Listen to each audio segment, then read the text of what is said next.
इतिहास पलट के मैं देखूं। मैं ऋषि पत्नी जब नारी थी तो देवराज से छली गई, युगों युगों तक शिला बनी, रघुवीर चरण रज को तरसी। जब आयो निजा मैं सीता थी, तब राक्षस द्वारा हरी गई। निष्पाप मानते थे रघुवर, फिर भी थी अग्नि परीक्षा थी। महलों का सुख क्षण में त्यागा, मैं छाया बन पति संग गई। अवधि में लौटे अवधपति, छाया लौटा दी फिर वन में। मैं याज्ञ सैनी बनकर आई थी, अग्नि ज्वाला से लिया जन्म मैंने।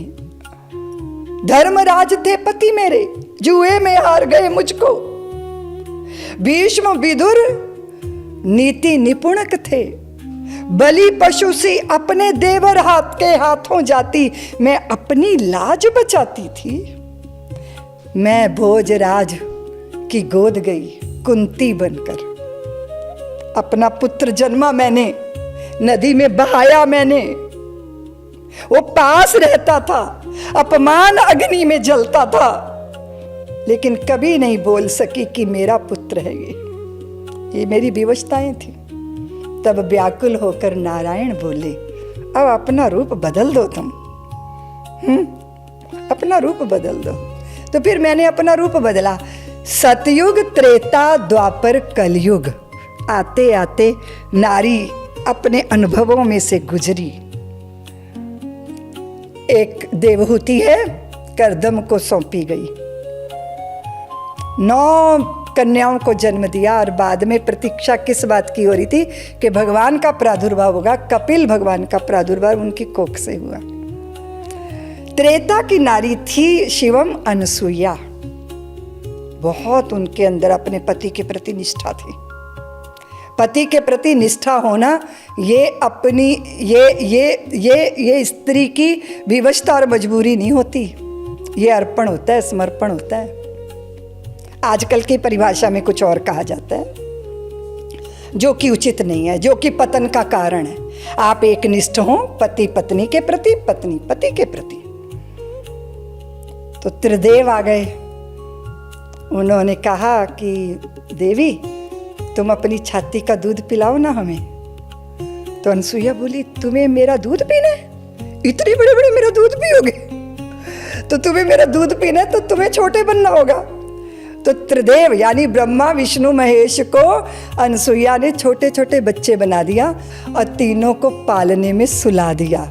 तीनों की पत्नियां हांफती हांफती आई, हमारे वो कहाँ हैं, हमारे वो कहाँ हैं।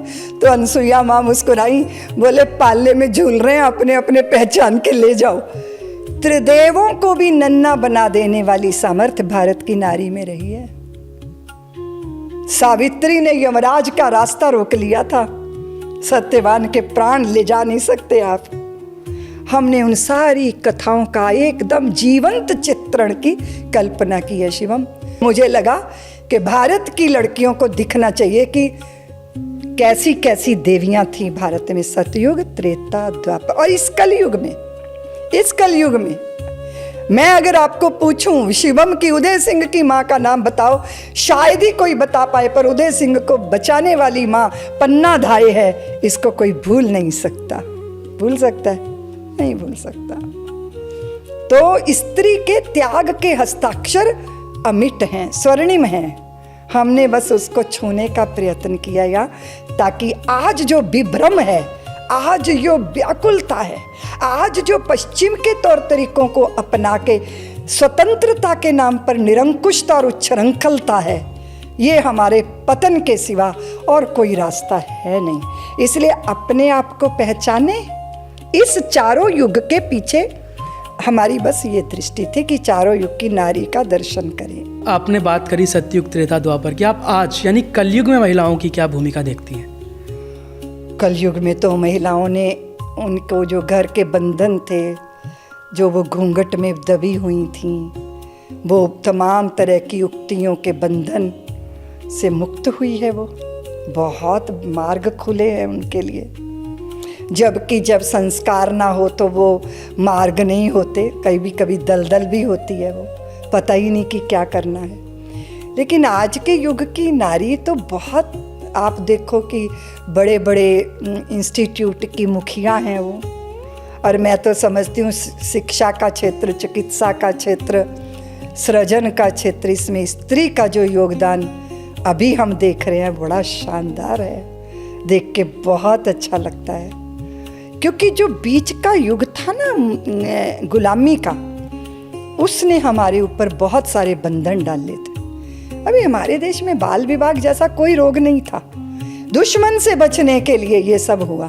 पर कभी कभी ऐसा होता है फोड़े को ही हम शरीर समझ लेते हैं। लेकिन अभी हमारे पास समय आया जिससे हमने अपने रोगों का निदान किया। स्त्री के लिए बहुत, उसके लिए कोई सीमा नहीं है, आकाश उसकी सीमा है, उसके पास बहुत संभावनाएं हैं। स्त्री के पास मसल्स भले ही ना हो शरीर के, लेकिन उसके संकल्प की सिद्धि बड़ी शानदार होती है। तो बहुत बड़ा सृजन, चाहे वो राजनैतिक क्रांति का हो, सामाजिक क्रांति का हो, परिवार के सुख का हो, तो बड़ी संभावनाएं उनको संभव करना चाहिए।